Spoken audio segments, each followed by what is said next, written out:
Estimados colegas y amigos, mucho gusto en estar nuevamente con ustedes en esta conferencia de las muchas que hemos estado ofreciendo semanalmente. Bienvenidos todos ustedes a una nueva etapa. Como saben, hemos dado 90 conferencias en estos tiempos del COVID y bueno, vamos a comenzar a retransmitir las conferencias. Muchas de ellas han sido buenísimas, vamos a elegir las mejores probablemente. Y vamos a pasarla semanalmente. ¿Por qué lo vamos a hacer? Porque los colegas nos decían, pues sí, ya sabemos que ahí está el catálogo y las podemos ver, pero no tenemos derecho a una constancia. Y quisiéramos hacer la evaluación y quisiéramos una constancia. Bueno, ahí está. Entonces, se van a retransmitir las conferencias con la oportunidad de hacer una evaluación, ¿sí? Y si acreditan, podrán optar por recibir una constancia. Las constancias, como ustedes saben, son verificables. Salen con un número de folio, con un código QR. Con el código QR entran al sitio web del PACAL y ahí meten el folio y les va a desplegar el nombre de la conferencia, la fecha en que se dio, el nombre de la persona que asistió y además se hace constar que acreditaron con una evaluación mínima del 80%. Entonces, esas son las características. Todas las conferencias han sido magníficas y se las recomendamos ampliamente. Y ahora tienen la oportunidad de tomarlas si no las tomaron antes o retomarlas si no tuvieron derecho a una constancia. Y bueno, eso es lo que tenemos. Las constancias, ya dije, son verificables y la dinámica es la misma que hemos mantenido. Todas las conferencias son gratuitas, ¿sí? Si quieren una constancia, tienen que registrarse, hacer su evaluación y si acreditan con 80 o 100 puntos pueden optar por recibir una constancia. El pago son 100 pesitos, es solamente por el costo de la expedición de la constancia verificable y porque hay que subirla a internet. Entonces tiene que ser verificable con su folio. Esa es la razón de por qué los 100 pesitos. Y bueno, $5 para las personas que estén en otro país, dólares americanos. Y entonces esa es la optativa. Si acreditan, hacen su pago. Ahí aparecen las ligas, el lugar donde se paga, el número de la cuenta. Ustedes pagan, mandan su envío de su comprobante de pago y en 5 o 7 días máximo, ustedes recibirán su constancia verificable.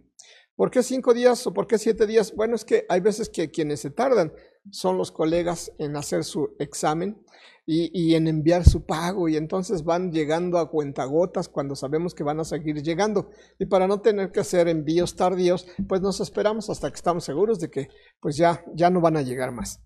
Entonces a veces son 5, a veces son 6 y a veces hasta 7 días. Ustedes hacen su pago y además, si ustedes son usuarios del PACAL, basta con que nos hagan saber de qué laboratorio y bueno, me parece que les pide el sistema el número confidencial. Tenemos que verificar que ese número confidencial coincide con el laboratorio que nos están diciendo en el que colaboran o trabajan y entonces ahora sí, ya teniendo la certeza, no pagan ustedes.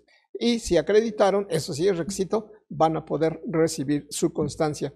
Tampoco pagan los estudiantes, pero tienen que demostrar que son estudiantes con credencial vigente. Entonces, al entrar, ustedes tienen la oportunidad de darle un cliccito, anexar una foto de su credencial vigente y si nos demuestran que son estudiantes, tampoco pagan. Entonces, solo pagan pues las personas que no son ni usuarias del PACAL ni estudiantes. Así es que les deseo que sean muy útiles todas las conferencias, que sean de su utilidad, que les sirvan para su demostración de que están ustedes actualizados. Y bueno, pues es todo de mi parte. Vamos a iniciar ya con la transmisión de esta conferencia, ¿sí? De las muchas que vamos a seguir dando, son semanales. Bienvenidos todos, que Dios los bendiga, cuídense mucho. Hasta luego.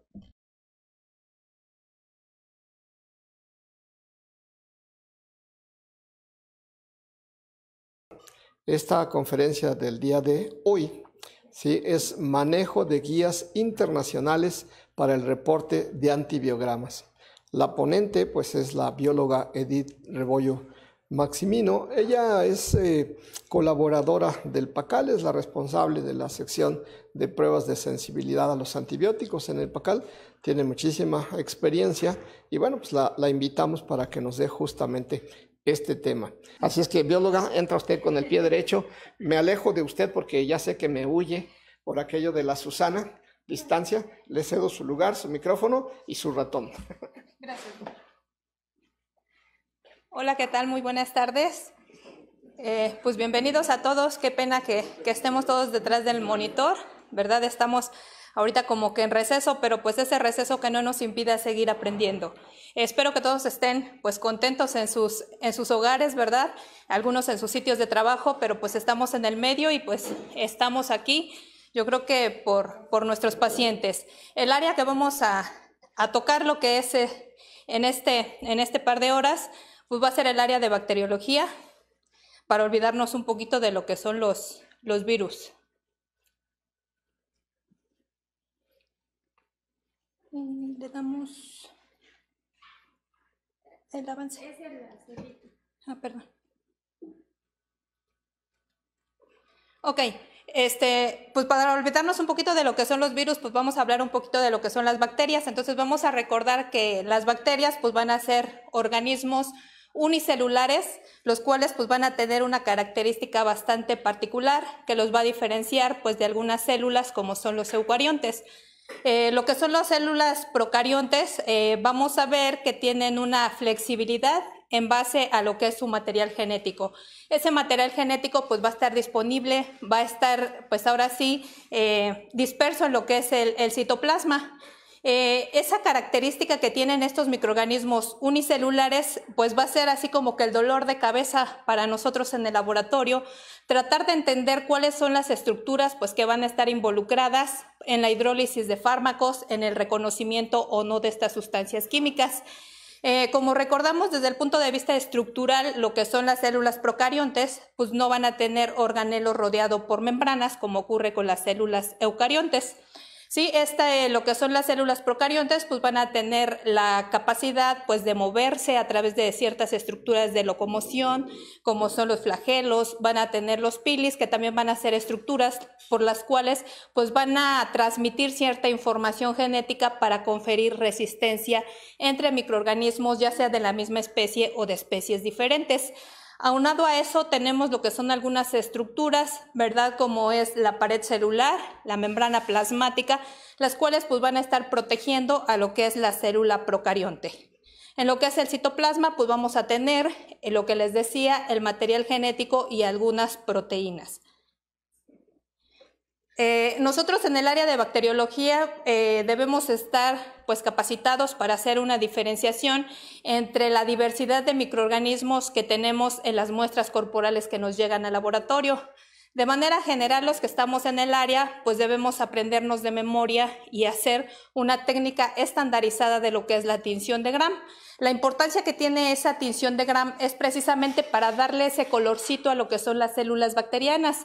En base a la característica estructural, como ya lo vimos, ¿verdad? Esa característica que tienen que se llama pared celular, pues va a ser particular para cada uno de ellos y las vamos a diferenciar en dos. Esos grupos o esos grandes grupos los vamos a clasificar como microorganismos gram positivos y gram negativos, dependiendo de la afinidad tintorial. Esa estructura, como les decía, la pared celular, pues es la que le va a conferir la afinidad, ya sea a un colorante primario, que es el cristal violeta para el caso de los microorganismos gram positivos, o la safranina para el caso de los microorganismos gram negativos. Como lo podemos observar en la pantalla, tenemos esa separación de lo que son las células bacterianas en gram positivas, en gram negativas, y observamos que en el caso de la pared de las gram negativas, la vemos o la podemos describir como una pared celular compleja, y lo vamos a ver que esa complejidad pues también a nosotros en el laboratorio pues nos va a evidenciar resistencia a ciertas familias de antibióticos. Entonces vamos a ver que los antibióticos lo que van a hacer, pues van a encontrar pues sitios de reconocimiento sobre lo que es la pared celular, o va a ser como que el sitio de entrada o de reconocimiento de algunos antibióticos.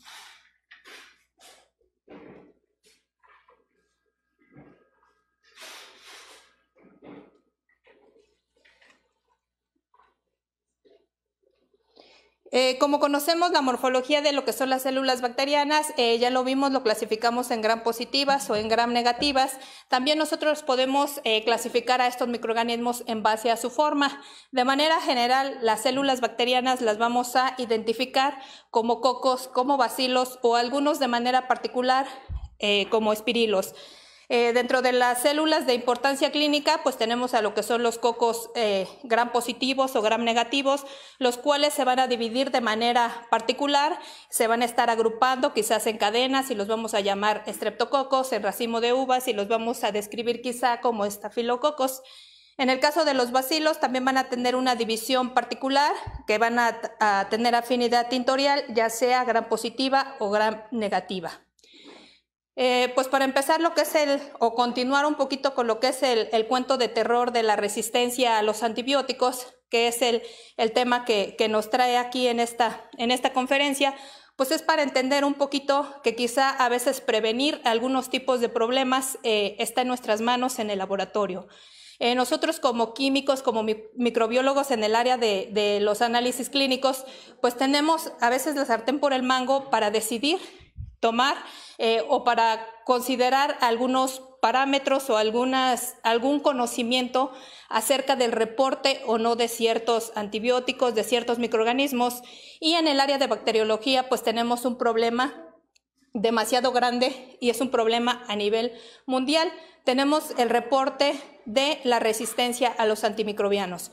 Por ejemplo, como es en el caso de América Latina y en el resto del mundo, pues estamos teniendo el problema de lo que es la resistencia por parte de los microorganismos a ciertas familias de antibióticos. En el año de 2013 tenemos un reporte a nivel mundial de 700,000 muertes atribuibles a lo que es a la resistencia antibiótica. Por desgracia, estas noticias pues no se difunden, ¿verdad? Yo creo que hasta que sentimos el agua hasta el cuello, pues es cuando empezamos quizá a tomar ciertas decisiones sobre el manejo quizá de algunas muestras clínicas, cuando ya la pérdida de los pacientes pues ya es evidente. Pero pues vamos a tratar, los que estamos en el área de bacteriología o en el área de laboratorio clínico, pues tratar de mejor prevenir los problemas que a veces ya tenemos, en este caso lo que es la resistencia a los antibióticos, pues quizá no es una noticia del día a día, pero es algo real. Tenemos algunas proyecciones para el año del 2050, donde morirá una persona cada 3 segundos asociada pues a la resistencia a los antibióticos. Sí, entonces, como les decía, es un problema a nivel mundial. En el caso de América Latina, pues tenemos reportes hasta de 392,000, ¿verdad? Y donde dice que la relación pues va a ser calculada por cada 10,000 pobladores en el continente. Tenemos por parte de lo que es la Organización Mundial de la Salud el reporte de lo que son los microorganismos que van a estar asociados a resistencia a los antibióticos.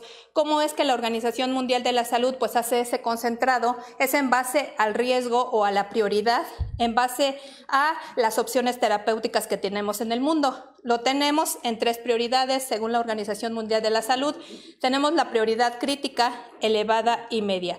Lo que nosotros debemos vigilar en nuestros laboratorios, reconociendo que la Organización Mundial de la Salud pues ya tiene lista de microorganismos que van a estar asociados a la resistencia a los antibióticos. Cuando yo tengo un aislamiento de Acinetobacter baumannii, debo poner suma atención al comportamiento a alguna familia de antibióticos como son los beta-lactámicos y de ahí enfocarme a cómo ese microorganismo pues se va a estar comportando frente a los antibióticos carbapenémicos.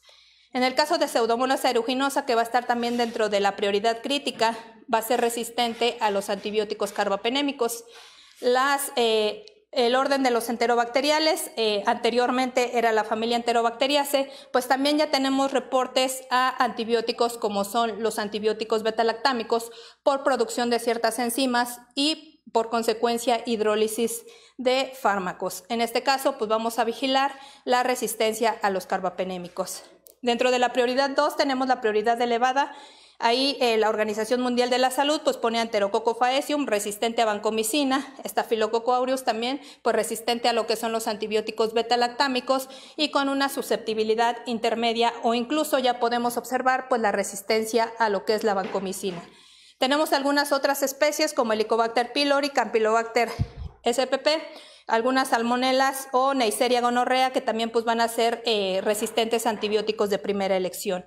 En el caso de la prioridad 3 o media, la Organización Mundial de la Salud pues, nos pone a Streptococcus pneumoniae sin sensibilidad a penicilina. Entonces vamos a encontrar pues, el espectro de infecciones al cual va a estar asociado Streptococcus pneumoniae, pues a veces la opción única o última del paciente pues, es la sensibilidad a la penicilina, pero si ese microorganismo pues ya empieza a generar resistencia porque ya lo tenemos en una prioridad media, pues tenemos que evidenciarlo en el laboratorio y reportarlo.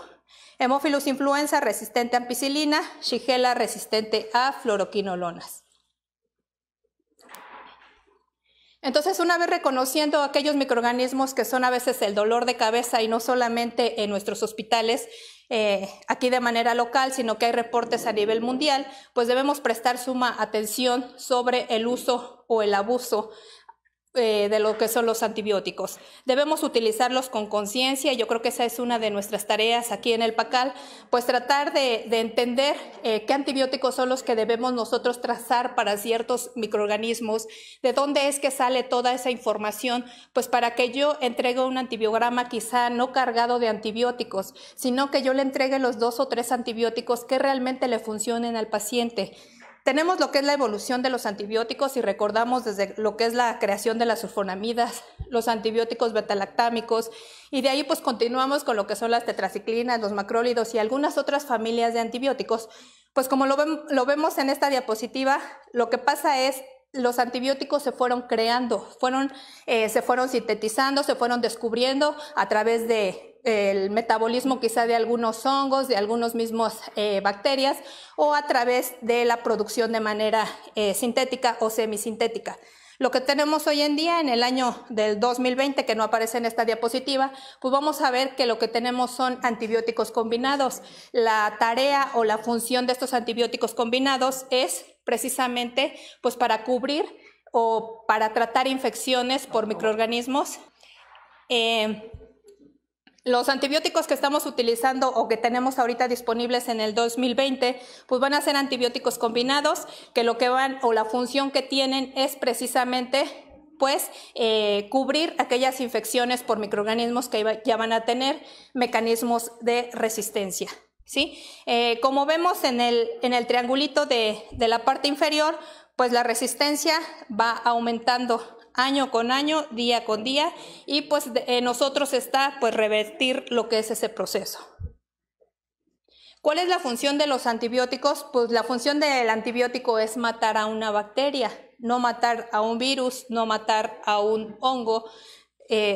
Para eso pues tenemos antimicóticos para tratar infecciones por hongos, antivirales para tratar infecciones por virus. En el caso de lo que son los antibióticos, matan bacterias.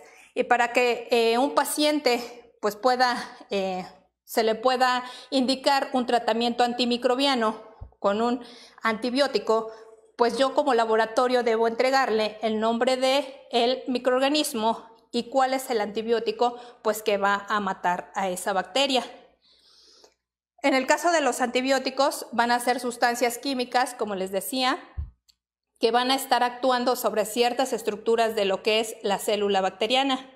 Por ejemplo, lo que son los polipéptidos van a ser antibióticos que van a alterar la ósmosis de lo que es la membrana. Dentro de los antibióticos que van a tener esa función, pues van a estar las polivixinas. De ahí tengo que reconocer pues hacia qué parte de la estructura bacteriana van a estar actuando, pero también tengo que conocer cuáles son los efectos adversos en el paciente. En el caso de los antibióticos beta-lactámicos, donde tenemos a las penicilinas, tenemos a las cefalosporinas, tenemos a los carbapenémicos, que van a ser entre comillas quizá los antibióticos más nobles y que son los antibióticos que agarramos en los hospitales como tratamientos empíricos, pero pues vemos que las bacterias a veces lo que hacen es producir los mecanismos de resistencia sobre los antibióticos que estamos usando o de los cuales estamos abusando. Los antibióticos beta-lactámicos, que son los más nobles, pues entonces esos antibióticos van a actuar a nivel de lo que es la síntesis de la pared celular, van a ser antibióticos de amplio espectro. Quiere decir que si un paciente tiene infecciones tanto por microorganismos gram positivos o gram negativos, bacilos o cocos, pues van a ser antibióticos de elección.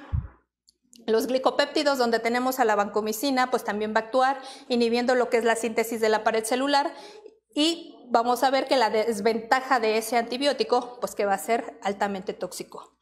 En el caso de algunas otras familias de antibióticos, como los macrólidos, que van a funcionar quizás solamente para los microorganismos gram positivos, pues también tengo que reconocer que esos van a actuar pues sobre la subunidad 50S del ribosoma en la célula bacteriana.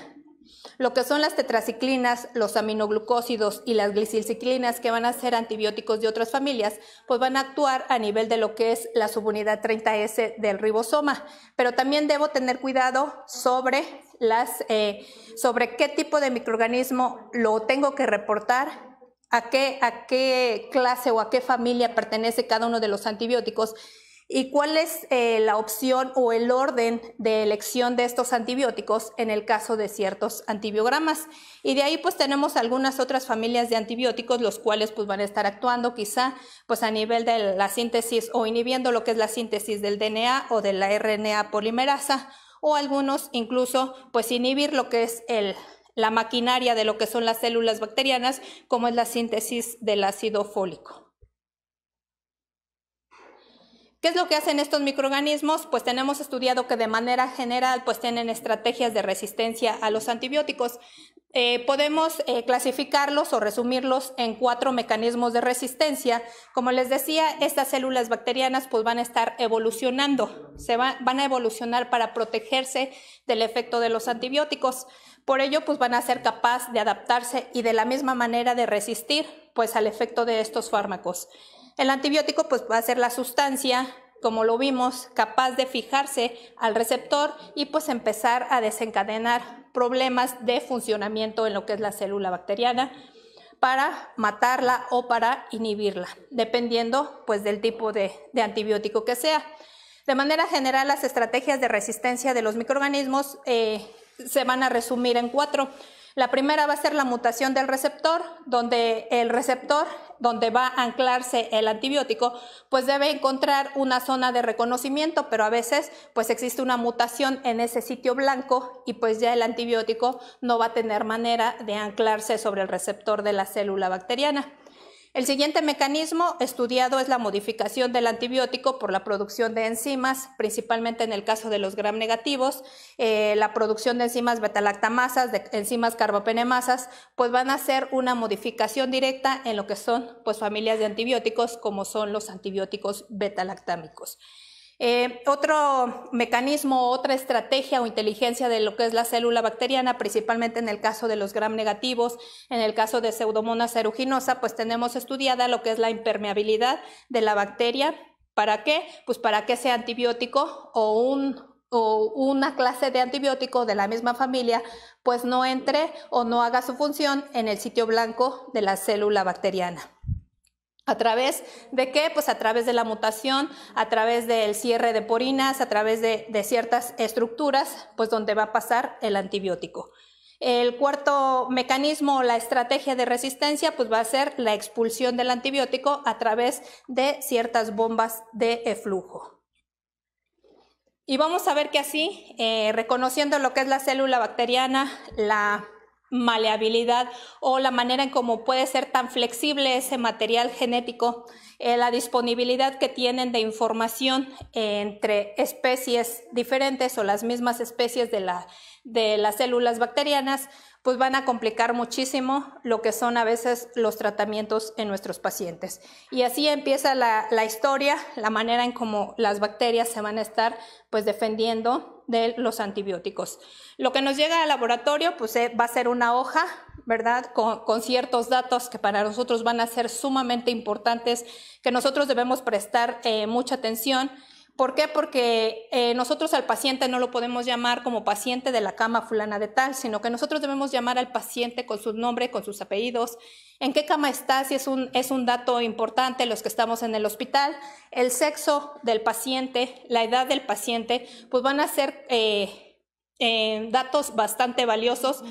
Yo creo que para todas las áreas de laboratorio, pero para el área de bacteriología, cuando nosotros ponemos algún caso, como los que se les mandan de manera mensual para identificar a la bacteria, se les da no el nombre de un paciente, pero sí se les da la edad del paciente, el sexo del paciente, quizá la impresión diagnóstica, la sintomatología del paciente, pues que van a ser datos bastante importantes para que nosotros en el área de bacteriología tomemos decisiones. Entonces, como en el resto de las áreas de laboratorio, no son solamente hojas, no es un papel, no es una orden, no es una muestra. Es un paciente que puede estar hospitalizado, es un paciente que quizá llegó por su propio pie, pero que tiene signos y síntomas y yo tengo que descartar si va a estar asociado a un proceso infeccioso de tipo bacteriano. Dentro de los datos complementarios o de suma importancia, cuando nosotros tratamos de resolver el caso en el área de bacteriología, como ya les decía, el nombre del paciente, la edad del paciente, el sexo del paciente, la impresión diagnóstica van a ser sumamente importantes. A los alumnos, cuando me mandan alguna pregunta sobre si el microorganismo puede estar asociado a un proceso infeccioso o no, lo primero que les pregunto, aunado a esos datos, es si está hospitalizado tu paciente o no está hospitalizado. El manejo va a ser completamente diferente. Si hay algún tratamiento empírico, entonces vamos a ver que los antibióticos los podemos utilizar en la terapia intensiva. Lo podemos utilizar quizá para algunas muestras, como un hemocultivo, como un líquido cefalorraquídeo. Ahí yo no puedo decirle al médico que el paciente pues no vaya con tratamiento antimicrobiano, pero quizá para algunas otras muestras clínicas, pues sí me tengo que poner un poquito roñoso. ¿Por qué? Porque vamos a ver que los antibióticos pues van a inhibir el desarrollo de los microorganismos, dependiendo de las técnicas que yo tenga estandarizadas en el laboratorio. Pero si yo me divierto ahí en el área de bacteriología, porque me encanta el área de bacteriología, y empiezo desde lo que son los medios de cultivo, la tinción de Gram y todo lo que hacemos la mayoría de los que estamos en el área, pues sabemos que el tratamiento antimicrobiano pues va a inhibir el desarrollo de los microorganismos. Si es alérgico o no a algún antibiótico, principalmente para algunas muestras donde quizá los antibióticos de primera elección, pues sabemos que la población, a veces la población mexicana tiene alergia o tiene, es alérgico quizá a la penicilina, a la ampicilina. Entonces tenemos opciones terapéuticas quizá para una faringitis, una faringoamigdalitis, a colocar antibióticos de otras familias. Y pues ese dato va a ser sumamente importante para que yo le emita el resultado al paciente. La hora de la toma de la muestra va a ser sumamente importante, principalmente para el caso del líquido cefalorraquídeo, para el caso de los hemocultivos, para los cultivos de esputo, pues donde vamos a ver que los microorganismos que yo voy a estar asociándolos a los procesos infecciosos, pues yo sé que en menos de 4 horas se mueren. ¿Sí? Se lisan, ¿por qué? Pues porque tienen una cápsula. ¿Por qué? Pues porque la demora, el calor, el frío, pues va a dañar a lo que son las células bacterianas. Entonces, aunque esté ahí esa bacteria, a través de mis métodos que yo tengo estandarizados, como puede ser el cultivo, con los sustratos, con los medios de enriquecimiento, los medios selectivos, pues ahí se va a escapar el diagnóstico. Tengo que aprender a diferenciar entonces para lo que es el abordaje de lo que son los antibiogramas, la colonización de una infección, lo que son las mucosas principalmente a nivel faríngea, a nivel de lo que es el aparato reproductor masculino, femenino y el tracto gastrointestinal, pues las bacterias van a estar ahí colonizando. Quizá no va a ser lo mismo en el caso de sitios estériles como es la sangre, como es un líquido cefalorraquídeo o en algunas muestras pues donde yo sé que no debe existir ningún microorganismo, principalmente cuando están asociados al proceso infeccioso a través de signos y síntomas en el paciente. Entonces toda esa es la introducción, todo ese es el conocimiento, quizás un poquito de ética sobre cuáles son las cuestiones o los elementos principales antes de que yo pues empiece a reportar antibióticos a diestra y siniestra al médico o al paciente de la comunidad para que vaya a la farmacia y se compre su antibiótico. Primero tengo que ver que realmente pues el microorganismo esté asociado al proceso infeccioso a través de signos y síntomas. Para esto tenemos el uso de ciertas guías, como es la guía, la M100, la de este año es la edición número 30, y esta se va a estar actualizando los primeros días de enero de cada año, así que cada año estrenamos, quizá no estrenamos ropa, lo que le pedimos a los reyes pues es que me traiga la guía del CLCI LM100. Ayer todavía un alumno amablemente me dijo si la tenía, le agradezco mucho, le dije sí, ya la tengo y se me olvidó pasársela, porque yo sé que hay gente que sí la abre, que sí la estudia, que sí quiere aprender, que sí queremos aprender más, porque yo también estoy aprendiendo junto a todos ustedes. Tenemos la guía del M100 y la guía del M45. Esta guía del M45 se actualiza casi pues en promedio cada 3 años. ¿Qué van a ser las guías? Pues que vamos a estar utilizando en el área de bacteriología para lo que es el abordaje de la prueba de susceptibilidad a los microorganismos asociados a procesos infecciosos. En el año de 2016 pues tenemos ya disponible en la versión de solo lectura de libre acceso en lo que es la página de CLCI, pues este documento M100 para consultarlo y para nosotros, si ya no queremos tenerlo impreso, hagamos una consulta, pero a conciencia de lo que son los puntos de corte, los halos de inhibición, de acuerdo a la metodología que tengamos implementada en el laboratorio. Esa guía del M100 pues va a traer a todas las bacterias que quizá para nosotros, los que estamos en el área, pues se nos hacen muy familiares. Nos hemos topado mínimo una vez con cada uno de ellos. Dentro de la actualización de esta guía del M100, pues desapareció lo que es la familia Enterobacteriaceae y tenemos el orden Enterobacterales, con 7 familias. Tenemos a Pseudomonas aeruginosa. Cuando yo identifique a una pseudomona a través de las pruebas bioquímicas, también ya perfectamente estandarizadas en el laboratorio, reconociendo que es un microorganismo, es un bacilo gram negativo no fermentador de la glucosa, es oxidador de la glucosa, para no confundirlo con Acinetobacter, con Burkholderia o con Stenotrophomonas maltophilia, que van a ser también microorganismos que se van a comportar como no fermentadores, que pueden ser asacarolíticos de la glucosa. Tenemos también en esa guía otras no enterobacterales, que solamente la lectura, también el CLCI nos dice cuando vamos a hacer un antibiograma para estos microorganismos, cómo lo tenemos que estandarizar. Tenemos a los estafilococos, que yo creo que nos los encontramos hasta en la sopa y ni cuentas nos damos. ¿Por qué? Pues porque viven en la piel. Los enterococos, que viven en el tracto gastrointestinal, los Haemophilus influenza como parainfluenza, que van a vivir en lo que son las vías respiratorias. Neisseria gonorrea, que va a estar asociado pues, al proceso infeccioso en el sitio donde yo la localice. Tenemos a los estreptococos, Streptococcus pneumoniae. Tenemos también el protocolo para estreptococos beta hemolíticos, estreptococos del grupo Viridae, Neisseria meningitidis y los puntos de corte en concentración mínima inhibitoria para anaerobios. Que hable más despacito. Más despacito es más lento. Sí. ¿A poco? La otra guía es el M45, donde dice que ahí vamos a encontrar lo que son los métodos estandarizados en dilución y en difusión de disco para aquellos microorganismos que encontramos de manera infrecuente o los que llamamos bacterias fastidiosas. Esos microorganismos solamente van a estar asociados a procesos infecciosos en los sitios estériles y de ahí pues tenemos quizá algunos con los que yo no me he topado y no sé si ustedes. Tenemos Aerococcus, Aeromonas, tenemos los Bacillus, tenemos a los Vibrios, tenemos al grupo Hasek, a los Lactococcus, a los Leuconostoc, Listeria monocitógenes, entre otros. Vamos a ver que estos microorganismos pues, van a estar asociados a procesos infecciosos, principalmente en algunos sitios estériles o en brotes o en algunos sitios en particular. Pero en la mayoría del cuerpo humano o en el ambiente, pues van a ser algo normal. Entonces, para que no se nos olvide en qué caso vamos a realizar el antibiograma, pues cuando yo tenga el reconocimiento que ese microorganismo que yo identifique correctamente, bioquímicamente, esté asociado a un proceso infeccioso.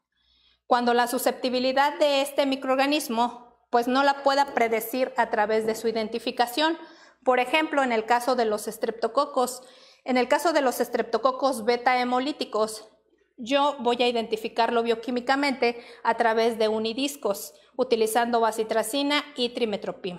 De ahí yo los puedo clasificar y de ahí la guía me dice que estos microorganismos, una vez que yo los identifique correctamente como estreptococos beta hemolíticos del grupo A, del grupo C o del grupo G, en el caso de una faringe, pues el tratamiento de elección van a ser los antibióticos beta-lactámicos. Yo ya hice correctamente una identificación bioquímica, entonces con esa identificación bioquímica yo ya puedo predecir la susceptibilidad de esos microorganismos.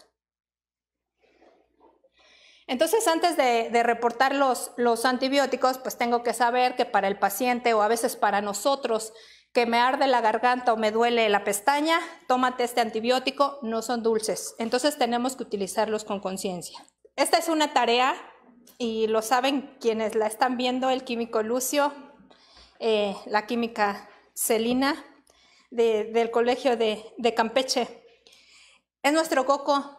La clasificación de los antibióticos, y más si hablo rápido, pues también, ¿verdad? En lo que es el diplomado, empezamos pues a manejar lo que son los antibióticos. Hacemos tarea, les digo yo, a color, a blanco y negro, a mano, a pie, como ustedes quieran hacerlo. La idea es que entendamos un poquito la clasificación de lo que son los antibióticos. Esta tarea me pareció muy práctica, la cual pedí autorización para presentarla en esta ponencia, y gracias por prestármela, y creo que la voy a seguir usando. La clasificación de los antibióticos las clasificamos entre los antibióticos beta-lactámicos, que es la familia más grande de antibióticos, donde encontramos a las penicilinas, las cefalosporinas, las cefamicinas, los agentes beta-lactámicos, los monobactámicos y los carbapenémicos. Va a ser la familia más grande de antibióticos.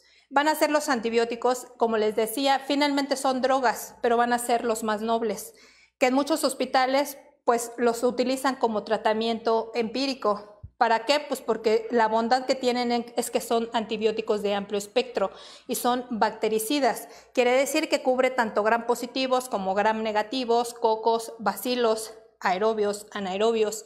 Pero vamos a ver que algunos se han ido perdiendo la eficiencia, como son las penicilinas, por producción de enzimas penicilinasas, por ejemplo.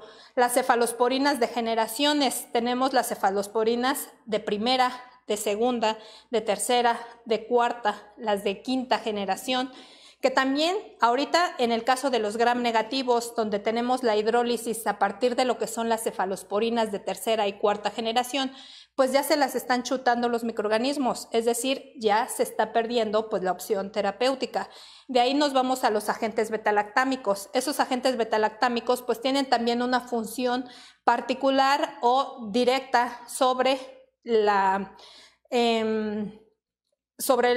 van a actuar inhibiendo lo que es la producción de ciertas enzimas que se llaman enzimas betalactamasas, producidas tanto por microorganismos gram positivos y gram negativos. Tenemos a los monobactámicos, donde está el Astrionam, y tenemos quizá a los más tóxicos de esa familia de antibióticos betalactámicos, que van a ser los carbapenémicos. A veces cuando nosotros recibimos muestras de hospital, a veces el médico ya nos pone protección con ertapenem, protección con meropenem, protección con imipenem. Entonces nos vamos a quizá pues al antibiótico más tóxico de esa familia. Por eso nosotros en el laboratorio pues debemos ver o podemos ayudar nosotros a los médicos de qué opción terapéutica es la que pueden utilizar de manera empírica, pues reconociendo lo que son los mecanismos o la inteligencia de las células bacterianas, pues para que quizá le bajen 2 rayitas a lo que es el uso de antibióticos de manera empírica. Después de ahí tenemos lo que son los antibióticos no betalactámicos. Veamos a otras familias de antibióticos, donde están quizá las tetraciclinas, el ácido pseudomónico, las quinolonas, los aminoglucósidos, los inhibidores de la vía folato, fosfomicinas, glicopéptidos, lincosamidas, macrólidos, entre otros. Entonces, de manera general, ahorita que igual y tenemos tiempo en la cuarentena, que ya ahorita creo que es ya la segunda temporada, ya hasta me perdí, pues podemos empezar a hacer una tareita así los que estamos en el área de bacteriología y quizá no estamos tan familiarizados con lo que son los antibióticos. Créanme que funciona. Yo a los alumnos les dije que la regla que utilizamos para medir nuestros halos de inhibición tiene dos funciones. Pues una para medir los halos, ¿verdad? Lógicamente, y la segunda es para darle su reglazo. Pero pues ahorita yo no tengo a ningún alumno presencial y no les puedo mandar un reglazo, pero pues yo creo que no es necesario que nos obliguen. Cuando un área nos gusta, pues podemos hacer las tareas así de bonitas como la que les estoy presentando. En el CLSI, en esa Biblia, que vamos a empezar a agarrarle el modo, el gusto, son cuadros, son tablas, hay mucha letra y viene en inglés. Viene dividida en tablas, en glosarios, en anexos, en apéndices. Y la única parte que tiene colorcito, pues va a ser la pestañita como esta que pueden ver aquí, que es como color, pues como grisecito. Y empezamos con el glosario número 1 y de ahí sale toda la tarea. De ahí sale el interés por conocer a qué familia pertenecen los antibióticos. En el glosario 1, entonces los que van a recibir su guía del CLSI se van al glosario número 1 y ahí viene toda la lista de los antibióticos. Les decía, el antibiótico pues va a ser una sustancia antimicrobiana producida ya sea a partir del metabolismo de algunos microorganismos o pueden ser de origen sintético utilizados de manera específica para el tratamiento de enfermedades infecciosas de origen bacteriano. ¿Por qué? Porque ahorita también con lo del virus todo mundo se anda echando sus antibióticos. Antes de reportar lo que es un antibiótico, debo reconocer cuál es la farmacocinética de ese medicamento. La farmacocinética va a estudiar el paso de ese medicamento, cómo se va a absorber, cómo se va a distribuir, cómo se va a metabolizar, la acción que va a tener sobre los órganos y tejidos, así como su posterior filtración o eliminación. La farmacodinámica va a comprender el estudio de lo que son los mecanismos de acción de los fármacos, sus efectos bioquímicos, así como fisiológicos en el organismo. Y de ahí tenemos el glosario 2. Ese glosario 2 pues trae el agente antimicrobiano, toda la lista que vimos en la tarea y cómo es que se va a abreviar ese antibiótico. Esas abreviaturas nosotros las encontramos los que hacemos el antibiograma de manera manual con unidiscos y a veces el proveedor se le ocurre poner cualquiera que ni siquiera viene en la guía del CLSI. Entonces eso también ya está estandarizado. Por ejemplo, en el caso de ampicilina, dice que yo lo voy a encontrar abreviado como AM mayúscula, AM minúscula o AMP mayúscula. Además, en ese glosario 2 viene la vía de administración de ese fármaco. También, dependiendo de la muestra clínica, pues yo tengo que ver ese antibiótico que yo voy a reportar en el antibiograma, si se va a administrar a través de la vía oral. ¿Cuánto va a tardar en llegar? Pues en el sitio en donde está la bacteria. Si es intramuscular, ¿cuál es el tiempo que va a tardar pues para llegar? O si realmente amerita pues que yo le indique un antibiótico en ese antibiograma al médico dependiendo del grado de infección que tiene el paciente. La vía de administración intravenosa. Entonces para todos los antibióticos encontramos en el glosario 2 todos estos datos, el nombre, cómo se va a abreviar ese antibiótico de manera comercial, como les decía, y las vías de administración de los fármacos. Reconocer quizá algunas bondades que tienen algunos antibióticos o los riesgos que puede tener el uso, la vigilancia quizá para algunas muestras clínicas. Si a nosotros nos llega un líquido cefalorraquídeo, pues no voy a estar haciendo halos de inhibición porque la guía del CLSI me dice que tengo que estar pues vigilando la concentración mínima inhibitoria por la barrera hematoencefálica por la cual tienen que pasar los antibióticos. En el caso de la gentamicina, la vía o el éxito de la función de ese antibiótico, pues dice que va a estar dada a través de la vía de administración intravenosa. La penetración quizá de algunos antibióticos en algunos sitios particulares, como a nivel de hueso, a nivel de músculo, pues también va a estar dado, como por ejemplo para el caso de la clindamicina, la eritromicina, pues que van a fijarse perfectamente bien en esos sitios.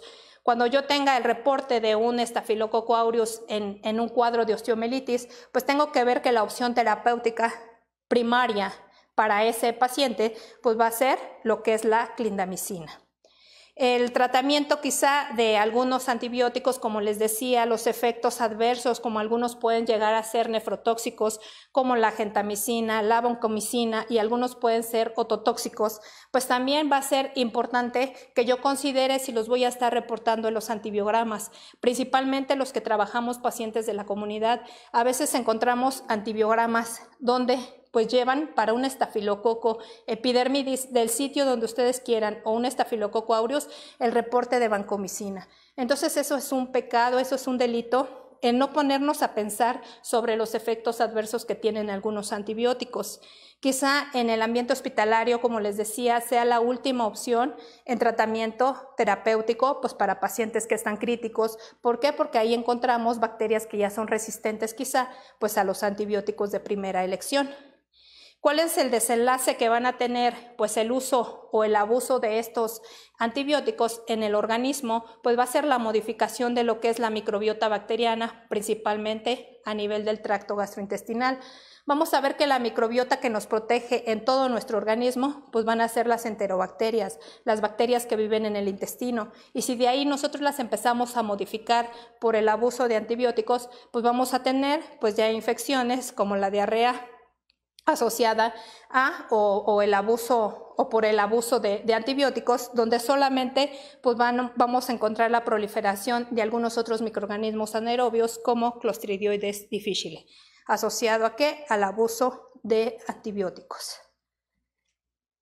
De ahí tenemos la guía del CLSI, como les decía, va en tablitas, y empezamos con los de la pestañita de color verde. Esa pestañita de color verde va a ser la tabla número 1. Va a ser una tabla de los antibióticos que han sido aprobados a nivel mundial por la FDA para utilizarlos en nuestros antibiogramas.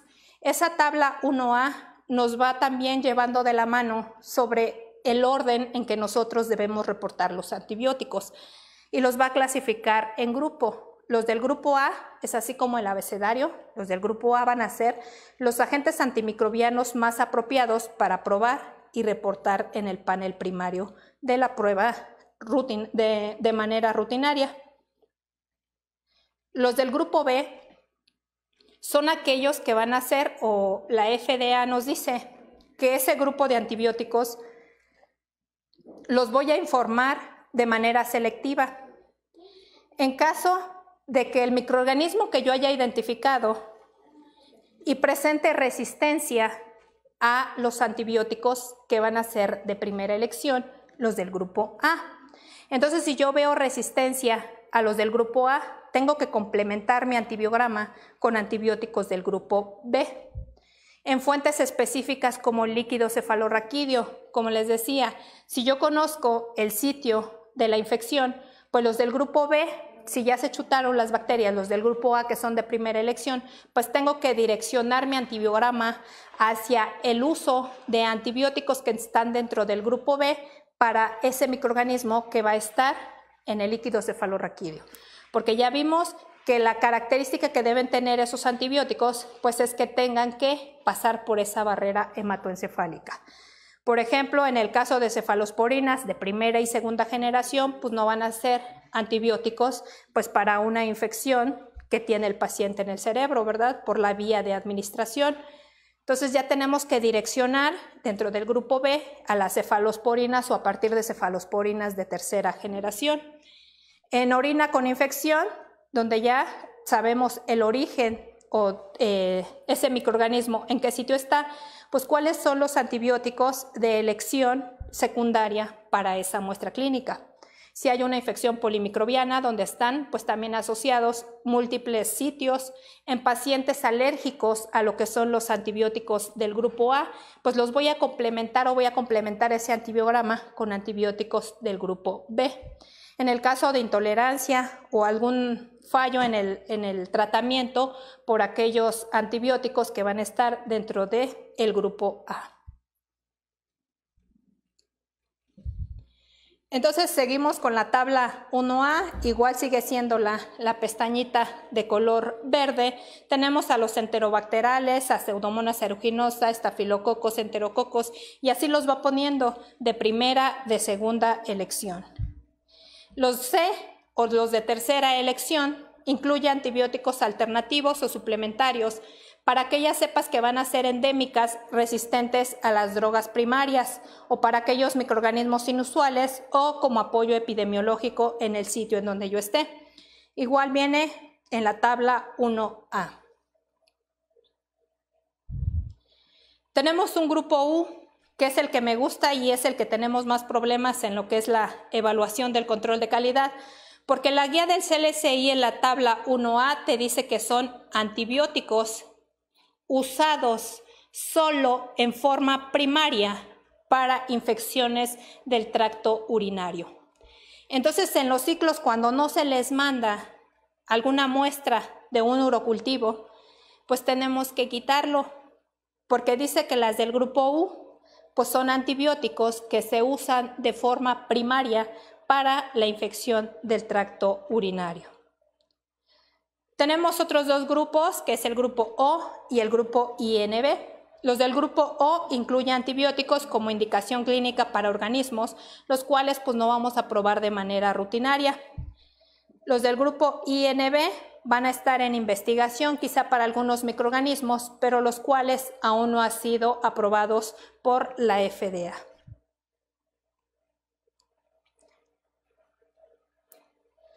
¿Sí? Y esa pestañita verde se convierte en lo que son las tablas y se convierte en una pestañita de color naranja. Todas las tablas de los microorganismos que vimos enlistados para el documento LM100, pues empiezan con un bordecito de color naranja y son tablas. Entonces, en esas tablas vamos a empezar con la primera columna, donde dice test o grupo de reporte.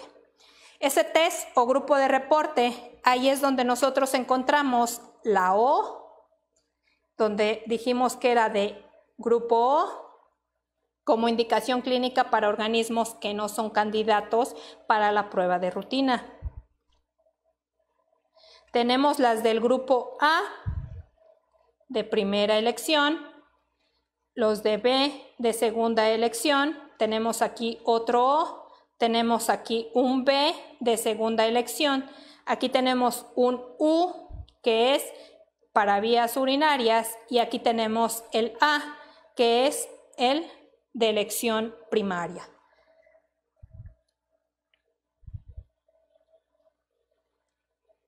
¿Sí? Igual, aquí en el ejemplo anterior era, por ejemplo, para Acinetobacter, pero para todos los protocolos que tenemos, los cuadros van a ser los mismos. Grupo A, de primera elección. Otros, segunda, tercera. Y este tiene un buen de O, aquí tiene un INB y aquí tiene un U. Entonces aquí es donde nosotros podemos localizar pues el orden en cómo nosotros pues podemos pedirle a nuestro proveedor nuestro unidisco si trabajamos de manera manual o los que trabajamos con los equipos automatizados, semiautomatizados, pues ver cuál es el orden de elección de los antibióticos para el reporte del antibiograma. Y continúa la pesadilla y el cuento de terror en esto de la bacteriología. Y hay unas notas o hay un warning y notas numéricas. Y así como está en la diapositiva, hay que abrir bien los ojitos. Son como los contratos para los que rentamos aquí en Ciudad de México y nos cuesta caro, y más ahorita en la cuarentena, aunque uno no trabaje, hay que pagar la renta y aquí pues hay que trabajar. Y si no trabajamos como se debe, pues el paciente paga las consecuencias y ya también si tengo un poquito de conciencia, pues voy a decir no leí las letras chiquitas que venían en el contrato y pues se me fue. Ese warning o esas notas que las podemos ver en grisecito, y aquí lo resalté, donde está la manita, podemos observar este warning y aquí tenemos unos numeritos, 11, 12, 13 y nos vamos para acá, 14, 15, 16. Quiere decir que para este grupo de antibióticos tengo que leer estos puntitos, porque estos puntitos son específicos para microorganismos o para el antibiótico como tal, para ciertos microorganismos. Es decir, las particularidades de todo ese protocolo de los enterobacteriales. Abre bien tus ojitos y observa y haz una traducción lo más cercano posible a tu idioma, al castellano en este caso, para entender qué es lo que nos dicen esos cuadritos. Y estos numeritos es referente también a este antibiótico. Entonces aquí tenemos que prestar atención si es que yo voy a probar en mi antibiograma este antibiótico que es de primera elección, pues tengo que ver qué me dice el CLSI aquí, porque estas son las particularidades para ese antibiótico. En este caso igual, cefazolina me dice que es del grupo U y aquí también me dice que cuando yo trace ese antibiótico usado como terapia para una ITU no complicada debido a Escherichia coli, Klebsiella pneumoniae y Proteus mirabilis. Entonces, si yo tengo identificados estos microorganismos, él me está dando la pauta sobre si lo puedo reportar o no lo puedo reportar, o si tengo que ponerle alguna nota, si tengo que modificar mi antibiograma, si tengo que poner algo que le ayude al médico para que yo pueda ayudar al paciente.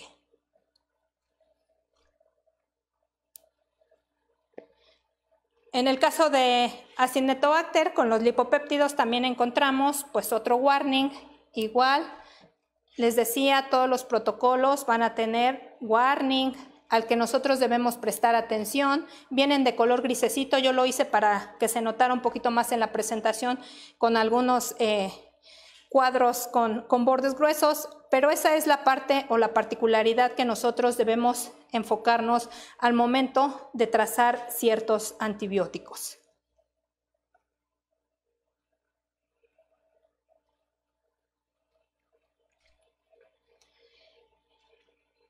Entonces, resumiendo lo que es la resistencia a los antibióticos, la resistencia bacteriana va a estar definida como un fenómeno por el cual el microorganismo deja de verse afectado por un antimicrobiano, al que anteriormente pues era susceptible, siendo inmunes a los efectos de los antibióticos o tratamientos habituales, los cuales pues resultan ineficaces.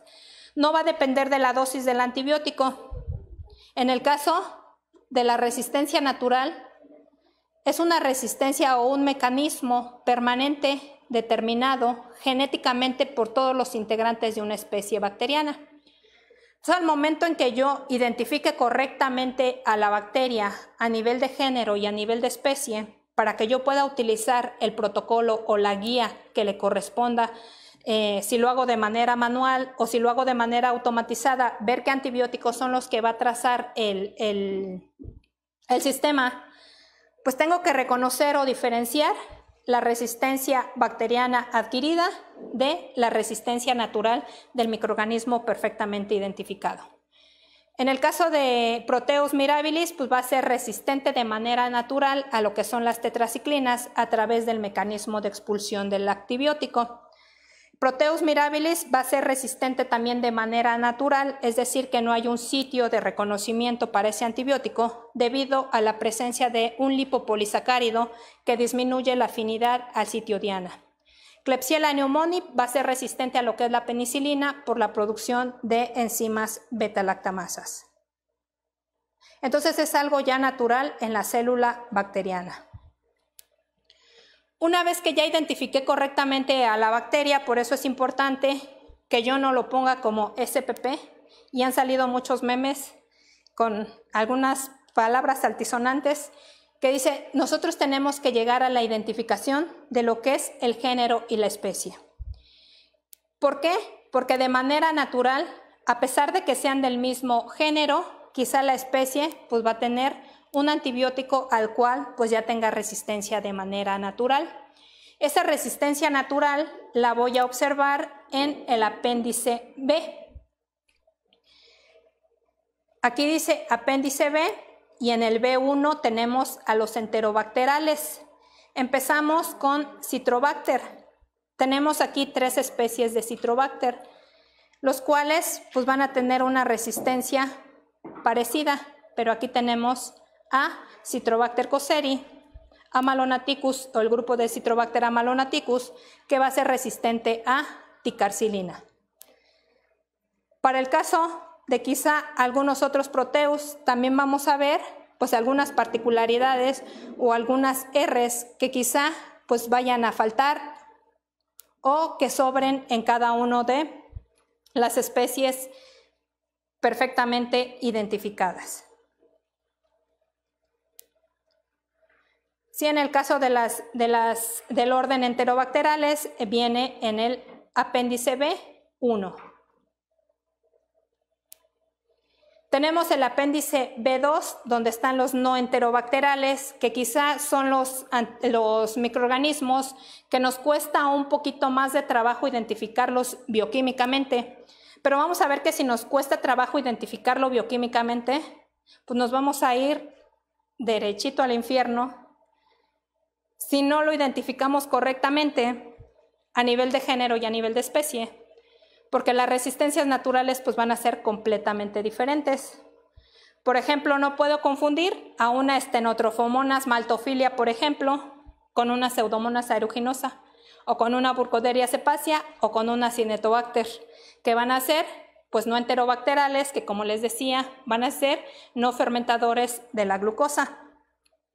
Si desde lo que es la identificación bioquímica no lo tengo estandarizado, pues también voy a tener muchos problemas en la interpretación de lo que es el antibiograma.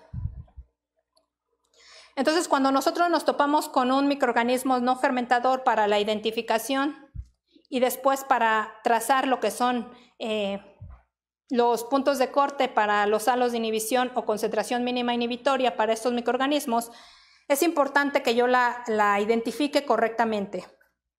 En el caso de Stenotrophomonas maltophilia, pues observamos que va a ser resistente a una gran cantidad de familias de antimicrobianos. Por eso les decía que tengo que identificarla de manera correcta, porque si yo la confundo con una Cinetobacter, por ejemplo, las resistencias naturales, biológicas, genéticas de esa bacteria, pues van a ser completamente diferentes. Entonces, debo reconocer que en el antibiograma debo estar entrenado pues para usar la guía, dirigirme directamente a lo que son los apéndices de resistencias naturales, pero también reconocer las resistencias adquiridas, que yo creo que es también nuestro dolor de cabeza sobre pues, el comportamiento de los antibióticos cuando identificamos a un microorganismo. La resistencia adquirida entonces va a ser la resistencia a los antimicrobianos, debido a la alteración de la fisiología y la estructura de esa célula bacteriana. Como les decía, el material genético de estos microorganismos pues va a estar disponible. Se lo van a compartir unos con otros, especies iguales o especies diferentes. Entonces, toda esa variabilidad genética pues es lo que nos va a dar dolor de cabeza en la identificación de la resistencia en los microorganismos que trabajamos día con día. Sí, ¿qué es lo que hace? Como les decía, ese material genético pues se van a hacer cedido a través de los pilis sexuales, a través de la reproducción, la conjugación, a través de las estrategias a través de las cuales comparten el material genético estos microorganismos, pues generando lo que es una bacteria completamente diferente con un material o con una información genética de resistencia en particular. Debemos estandarizar entonces nuestras pruebas de susceptibilidad, ya sea si lo hacemos de manera manual o de manera automatizada. Saber que a veces los sustratos de los cuales nosotros partimos para la identificación bioquímica de los microorganismos, pues nos pueden dar falsos positivos en algunas pruebas bioquímicas. Lo mismo ocurre en los falsos positivos o negativos en la interpretación de las pruebas de susceptibilidad. Lo que nos recomiendan para hacer lo que es la prueba de susceptibilidad antimicrobiana es partir de lo que es un cultivo primario de un medio sólido. Puede ser gelosa sangre, puede ser Müller-Hinton, puede ser una base de gelosa chocolate en el caso de los microorganismos que son exigentes o los microorganismos que les llamamos fastidiosos. Esas bases pues no van a tener ningún inhibidor, no van a ser como los medios selectivos, que probablemente van a tener indicadores y los cuales pues nos van a interferir en lo que es la interpretación de los halos de inhibición o en la concentración mínima inhibitoria. Tienen que ser colonias frescas, no tienen que ser colonias viejitas. Por eso cuando nosotros nos llega la muestra de Pacal, pues no es porque sea especial, no es porque sea el control de calidad, sino que hay que trabajarlo como si fuera un paciente más. Pero si no tenemos personal en el laboratorio para el día domingo y dejé sembrada mi muestra de Pacal para hacer la prueba de identificación y la prueba de susceptibilidad, y por ejemplo en esta semana que no voy a trabajar el viernes y probablemente me quiero tomar el sábado y se queda el domingo y quiero meterla hasta el día lunes, pues ya no me va a servir esa cepa. Tengo que utilizar cepas que estén frescas, puedo hacer una resiembra y hacerlo al día siguiente. Entonces la idea es que sean colonias frescas que tengan de desarrollo 24 horas. Se deben procesar colonias que estén aisladas, que estén puras, en donde el microorganismo, como les decía, pueda tener el rol de patógeno. Sea el método que uno quiera usar, tenemos métodos automatizados como el sistema Welcaway. Tenemos el Vitek, que es a través de tarjetas, el anterior es a través de paneles. O estandarizar nuestros sistemas manuales, hacer nuestros protocolos de calidad, estandarizar todo esto y no esto. Entonces esto no está estandarizado, aún sigo buscando de dónde salió esto. Y vamos a empezar con el uso de lo que son las tablas. Como les decía, la mayoría de nosotros nos hemos topado con cualquiera de estos microorganismos y viene por tablas, tabla 2A, enterobacterales, 2B1, pseudomonas, 2B2, acinetobacter, 2B3, burkholderia cepacia, y así tenemos pues a los que nombramos que vienen en la guía del M100. Tablas, ¿sí? Y arriba dice tabla 2A, que corresponde a los enterobacterales, donde tenemos a Escherichia coli, tenemos a Klebsiella pneumoniae, tenemos a Citrobacter, tenemos a Morganella. Tenemos una tabla 2E, por ejemplo, donde viene Haemophilus influenza y Haemophilus parainfluenza. Y así es como nosotros pues vamos a identificar el número de las tablas para cada uno de los microorganismos, que son en general los del M100, pues todos estos que vienen aquí, del 2A hasta el 2J. Y de ahí empezamos con lo que son las condiciones de prueba, es decir, todo tiene que estar estandarizado. Dentro de las condiciones de prueba, empezamos con lo que es el uso de los medios correctos, los que hacemos el antibiograma manual, pues para medir halos de inhibición. Son medios especiales los cuales están catiónicamente ajustados, pues para que los antibióticos puedan difundir sobre esa superficie del agar.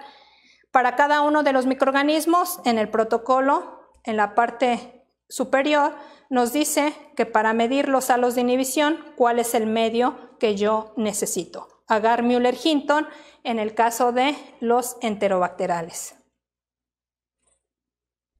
Sí, y resumido, tenemos el agar Müller-Hinton, MHA para enterobacterales, Pseudomonas aeruginosa, Acinetobacter spp, Burkholderia cepacia complex, Stenotrophomonas maltophilia para los estafilococos y para los enterococos.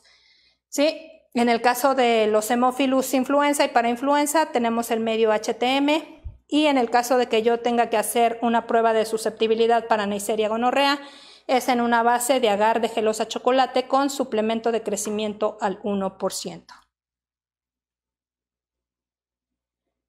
En el caso de Streptococcus pneumoniae, tenemos la actualización de este año. Tenemos el agar Müller-Hinton fastidioso, que dice que es un Müller-Hinton con 5% de sangre de caballo y 20 microgramos por mililitro de NAD. Tenemos también desde los años anteriores el agar de Müller-Hinton con sangre de carnero al 5%. No lo podemos hacer en gelosa sangre de carnero porque es una base nutritiva. Entonces son medios o sustratos especiales para medir halos de inhibición. El agar Müller-Hinton con sangre de carnero al 5% también lo voy a utilizar en el caso de que yo tenga la necesidad de hacer Streptococcus beta, el antibiograma de Streptococcus beta hemolíticos, Streptococcus del grupo viridans y Neisseria meningitidis. Para el caso de algunos protocolos, quizá para algunos antibióticos en particular, tenemos lo que son las técnicas de dilución en agar. También la guía del CLSI me dice si yo tengo que cambiar la manera de hacer mi antibiograma en el caso de algunos antibióticos. Dentro de las particularidades que podemos encontrar, tenemos a lo que es para enterobacterales, para Pseudomonas aeruginosa, para Acinetobacter y para Stenotrophomonas maltophilia. Dice que si yo quiero trazar el antibiótico que se llama cefiderocol, pues tengo que hacer una modificación en lo que es mi protocolo de halos de inhibición. Sí, lo tengo que hacer por microdilución, que sería pues el principio o el fundamento de lo que es la técnica de dilución en agar, o puede ser técnica de dilución en caldo, donde pues vamos a encontrar las concentraciones de ciertos antibióticos de manera creciente para identificar o para encontrar lo que es el punto de corte. Pero como les decía, esos son particularidades para algunos antibióticos. En el caso de estafilococo, en la guía del CLSI también me dice que para trazar lo que es oxacilina, pues tengo que tener un medio especial, también de medio de Müller-Hinton, suplementado con 50 microgramos por mililitro de calcio, en el caso de que yo quiera trazar daptomicina. Entonces esas serían algunas de las particularidades, igual para enterococo. En el caso del mismo antibiótico de daptomicina, debo tener un medio catiónicamente ajustado con calcio. Y de ahí seguimos con lo que es la estandarización. Una vez que yo ya le solicité a mi proveedor el sustrato adecuado para hacer lo que es mi prueba de susceptibilidad, ya sea Müller-Hinton, ya sea Müller-Hinton con sangre, ya sea HTM, de acuerdo a los microorganismos que yo tenga en mi laboratorio, pues tengo que estandarizar lo que es la preparación del inóculo para que yo dé una interpretación correcta de lo que son los halos de inhibición. En las mismas condiciones de prueba, igual para cada uno de los mismos microorganismos, pues vamos a encontrar este mismo cuadrito. Ya vimos lo que son los medios adecuados para cada uno de los microorganismos y continuamos con lo que es el inóculo. Si tenemos un sistema automatizado, pues ya me cruzo de piernas y tenemos lo que es un equipo, se llama DesiCheck Plus, donde nosotros hacemos lo que es la preparación del inóculo con un aplicador de madera o con un hisopo. También ya nuestra manita está preparada para hacer lo que es el inóculo de McFarland, y ya nada más lo metemos en la celdita y en la pantalla aparece pues que corresponde al punto 5 de McFarland, por ejemplo. Sí, eso pasa en el caso de los que tenemos un sistema automatizado. Ese equipo pues ya viene en lo que es acompañando al sistema experto. En el caso de este otro equipo, que es el de Microscan o el Wekaway, tenemos también lo que es un dispositivo que vemos aquí, que es un sistema RENOC, así se llama, donde nosotros pues también ya inoculamos nuestra charolita, pero aquí tenemos una botella. Esta botella es una botella Prompt, y aquí en esta parte se ve como una pipetita, es de plástico, la cual tiene un cinturoncito, el cual nosotros tomamos la colonia sobre el sustrato, ya sea gelosa sangre, ya sea Müller-Hinton o ya sea chocolate de nuestra colonia que vamos a meter a identificar y hacer la prueba de susceptibilidad, y la picamos 3 a 5 colonias, y esa micropipetita toma la cantidad de colonias suficientes, y después con ese anillito de plástico pues como que lo calibramos, y lo que hacemos es destapar la botellita, colocamos esa varillita ahí adentro de la botella, homogeneizamos, y pues ya tenemos estandarizado nuestro punto 5 de McFarland para hacer nuestra prueba de identificación y susceptibilidad de manera semiautomatizada, automatizada o incluso de manera manual, si lo podemos leer, o lo podemos hacer con un software que ya viene instalado en algunas computadoras, pues podemos nosotros estandarizar de esa manera lo que es el inóculo de nuestra prueba por esas metodologías. Y los simples mortales que trabajamos de manera manual, pues tenemos que estandarizar, porque vamos a ver que los halos de inhibición los vamos a dar en milímetros, y 1 milímetro le puede costar la vida a nuestro paciente. Entonces debemos pues prestar atención, porque nosotros no tenemos ningún equipo para estandarizar, o no tenemos algo así como que nos esté dando la lectura aproximada o real del punto 5 de McFarland. Pues tenemos que tener sumo cuidado sobre la preparación de lo que es el inóculo, que va a ser pues una parte importante. Si queda muy pesado, pues va a salir resistente a todos los antibióticos, y si yo le pongo de menos, pues va a salir todo susceptible, y realmente pues no voy a tener un resultado de calidad. Dentro de lo que es la preparación del inóculo, vamos a tomar lo que son de 3 a 5 colonias de un cultivo primario. Como les decía, puede ser de Müller-Hinton, de gelosa sangre, y lo debo colocar en solución salina estéril. También debo estandarizar. Si mi estándar comercial o el que yo prepare en el laboratorio tiene 3 mililitros, a la solución donde yo voy a colocar y voy a hacer mi suspensión debe tener también 3 mililitros. O si tiene 5, las dos deben tener 5 mililitros. Y eso es estandarizar mi método. Voy a comparar con el patrón del punto 5 de McFarland. Este estándar de McFarland lo puedo preparar yo en el laboratorio, o me lo pueden comprar a mí si quieren. Se usa como referencia para conocer el número de bacterias por mililitro en unidades formadoras de colonia. Ese estándar de McFarland va del punto 5 al 10. Lo podemos preparar, como les decía, si yo necesito mi estándar del punto 5 de McFarland, necesito este reactivo que se llama cloruro de bario al 1%, ácido sulfúrico al 1%, y voy a colocar en mililitros, como dice ahí, 0.05 mililitros y 9.95 mililitros de ácido sulfúrico para elaborar mi estándar del punto 5 de McFarland. La cantidad de células en el estándar punto 5 de McFarland dice que corresponde a 1 por 10 a la 8.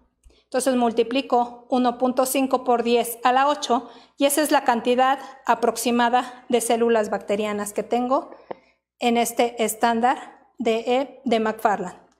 Entonces igual si vamos a hacer quizá para levaduras o para algunos otros microorganismos que necesitan un poco más de inóculo, pues tengo aquí ya la escala, mis tubitos necesarios para hacer los antibiogramas. Quizá para algunas otras metodologías que tenemos implementadas en el laboratorio, pues necesite algún otro estándar de McFarland.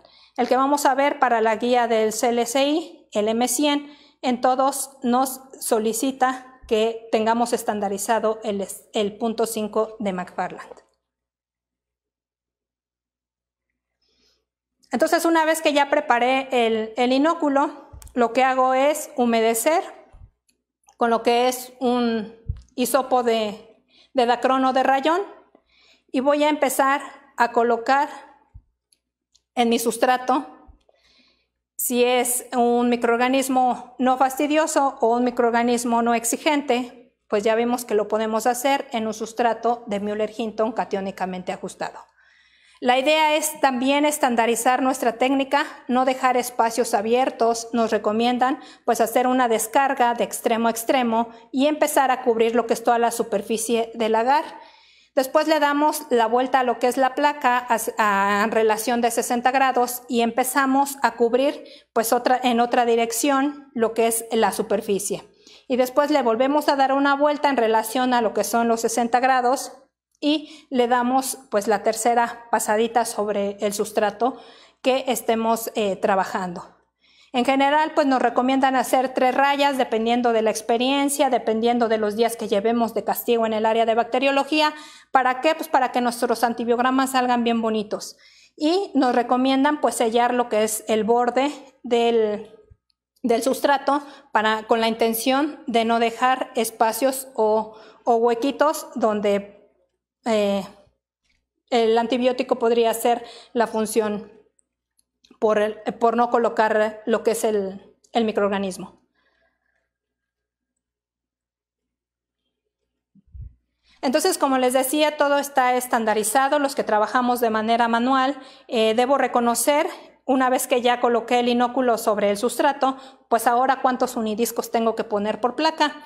En los comentarios generales en cada uno de los protocolos viene la cantidad de unidiscos que voy a colocar. ¿Por qué? Porque es dependiendo de la concentración del antibiótico, dependiendo de las distancias que yo deba colocar, pues para que yo pueda evidenciar quizá los mecanismos de resistencia o donde yo no tenga el efecto del fármaco para la interpretación de lo que son los halos de inhibición.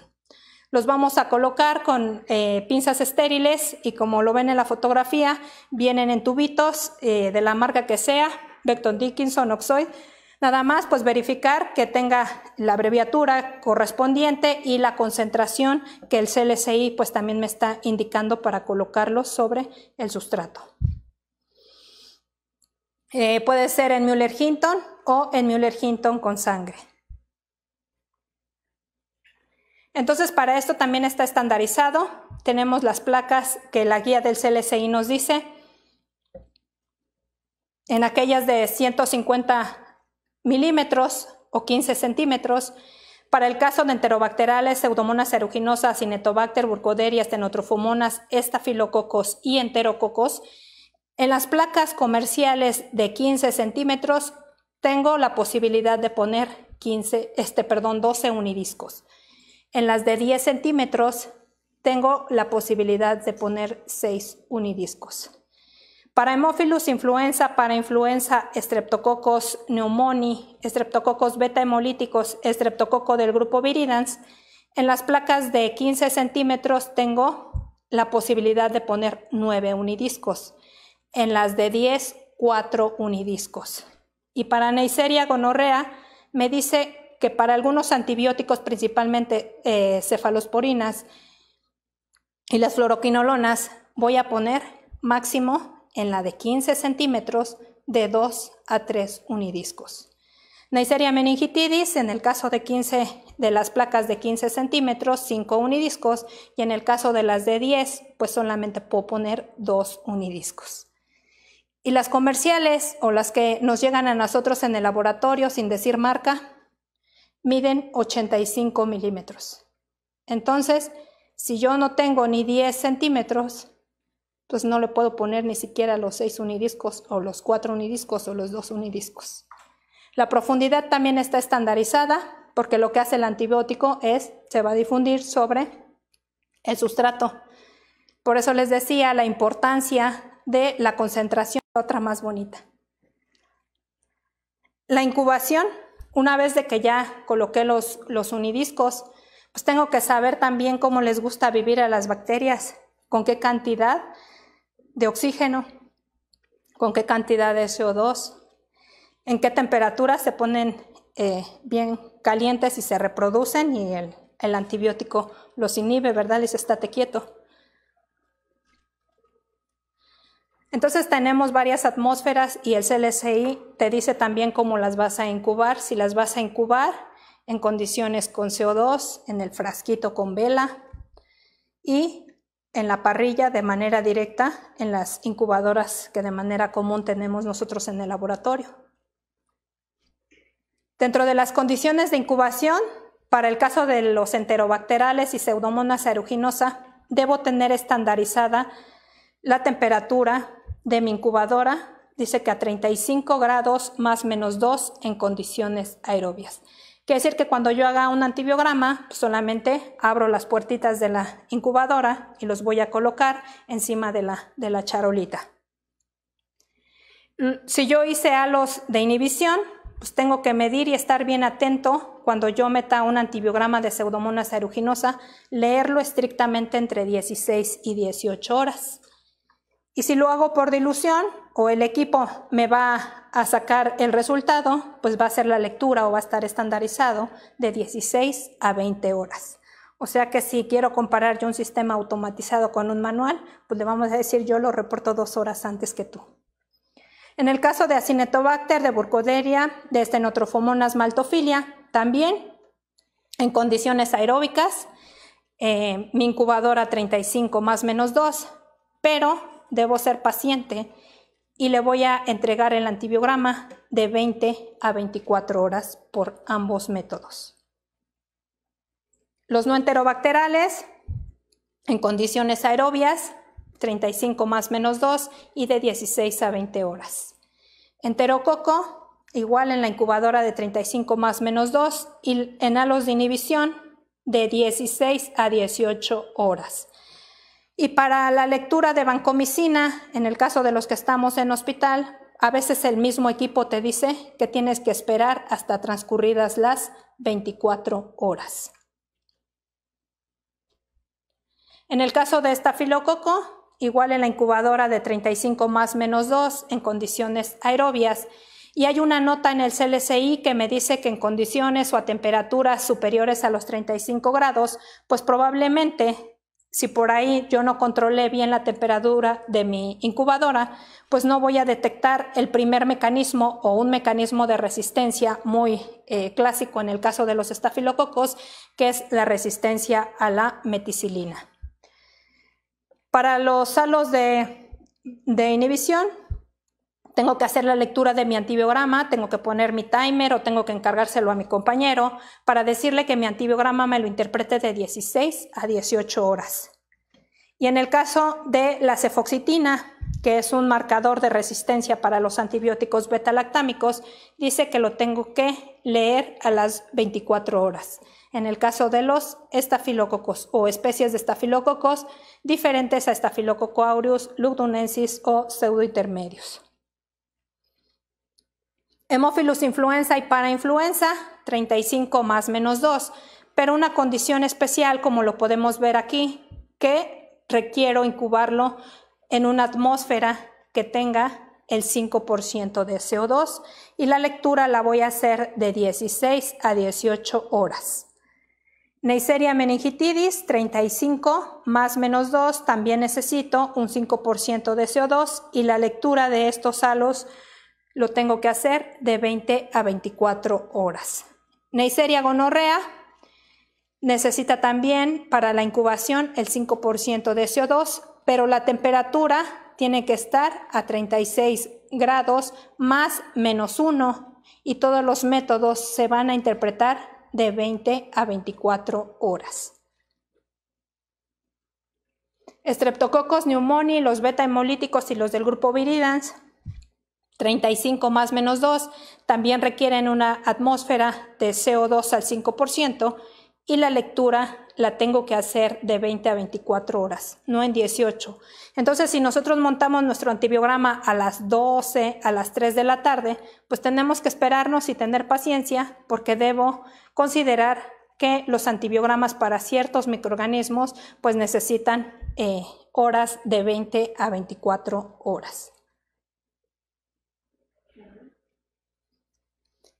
Y de ahí viene la regla o el vernier para la lectura correcta de los halos de inhibición, los cuales, como les decía, pues van a ser en milímetros y los cuales los debo pues medir correctamente para reportar o para interpretar a los antibióticos.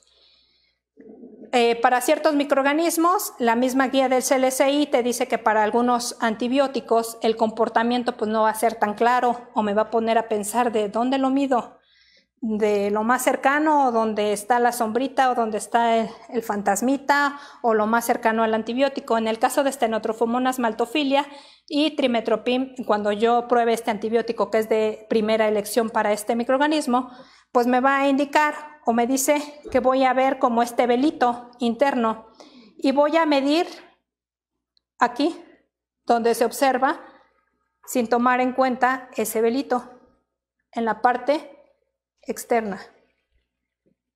Es un comportamiento de esta bacteria frente al antibiótico. Vancomicina en el caso de los enterococos, si es de que yo lo hago de manera manual, pues también vienen las recomendaciones del CLCI para hacer la lectura correcta en milímetros de estos antibióticos.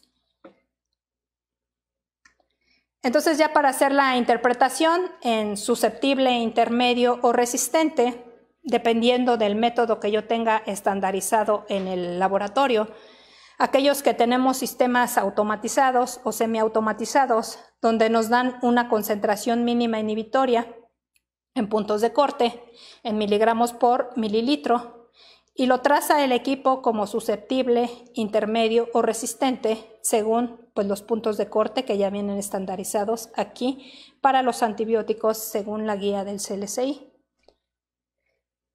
De manera general, entonces tenemos concentración mínima inhibitoria, que es lo que dan los equipos automatizados o semiautomatizados, y los diámetros de zona o los halos de inhibición. Entonces, si yo estoy probando un sistema manual, pues aquí tengo esta tablita, tengo este cuadrito que me corresponde para hacer la interpretación de los microorganismos.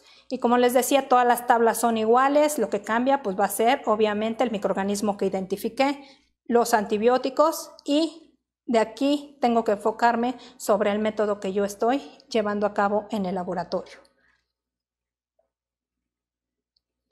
Las interpretaciones pues, van a ser susceptibles, que va a ser una categoría definida por lo que es el punto de corte, que va a implicar que los aislamientos con un mic o por debajo o en diámetros de zona por encima del punto de corte, pues van a ser susceptibles y son inhibidos por las concentraciones alcanzables de lo que son los antibióticos en las dosis recomendadas para tratar la infección, resultando así lo que es una eficacia clínica.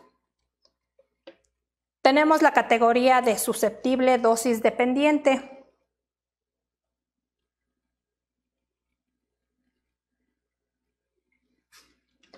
Que viene aquí.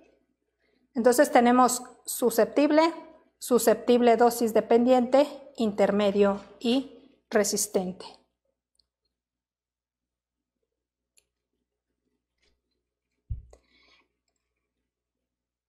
Esa parte de susceptible dosis dependiente se refiere a la categoría que va a ser definida por un punto de corte, el cual va a implicar la susceptibilidad a ese fármaco, el cual va a depender del régimen de dosificación terapéutica que se utiliza en el paciente.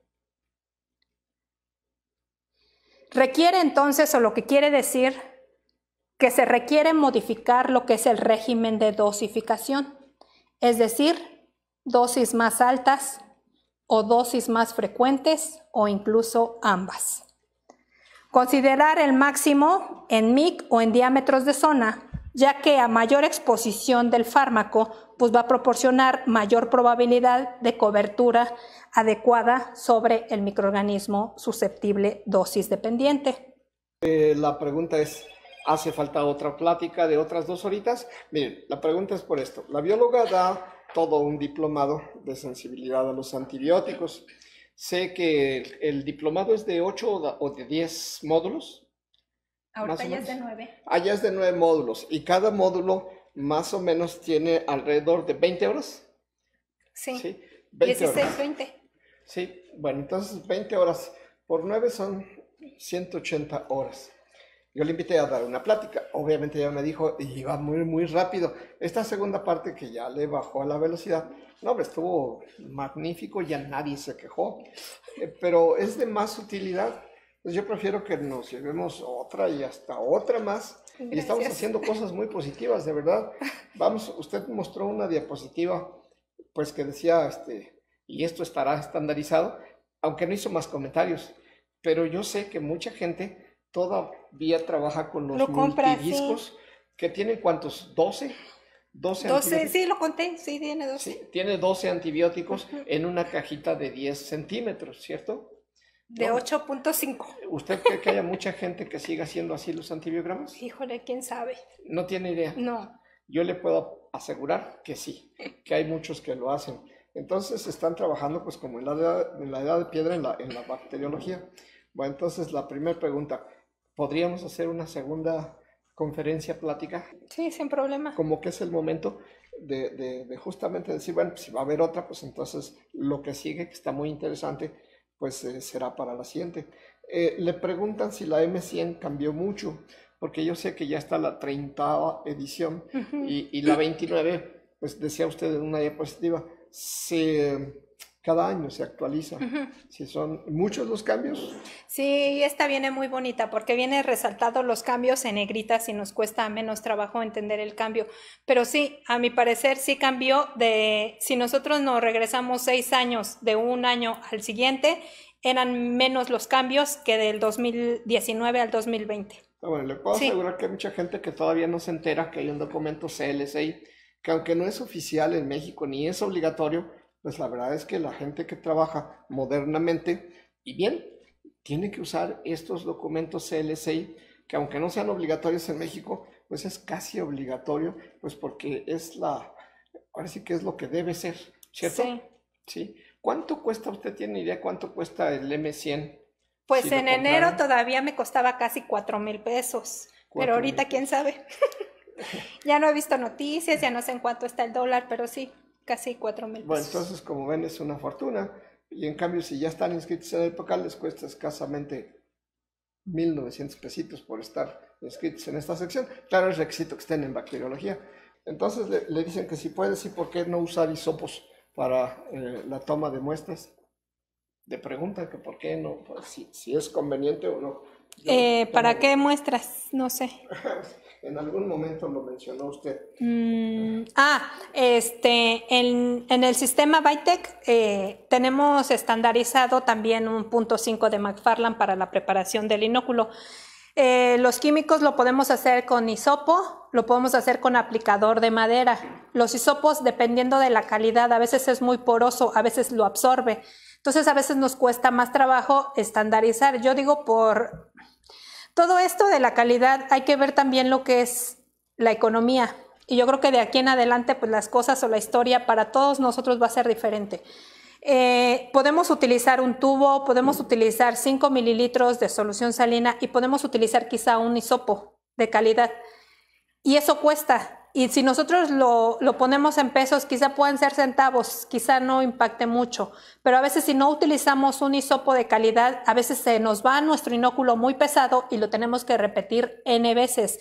Yo les decía, dependiendo de la experiencia del químico. ¿Por qué? Porque como les decía, si es una ventaja tener el DensiCheck, pues ya nos dice que estamos al 0.5 y nos da los rangos que son válidos para que nuestro inóculo tenga el 0.5 y quizá la primera no sale. Entonces, por eso yo les digo, ahorita si estamos con el personal que está haciendo servicio social o los que están ahí aprendiendo, pues a veces gastamos mucho y ahí es donde dejamos pobres a los hospitales. Entonces, por eso les decía, quizá sí va a haber un antes y un después y yo lo veo o lo pongo a la cantidad de pesos o a lo que a veces dejamos de hacer en el laboratorio y no tenemos lo que realmente debemos hacer.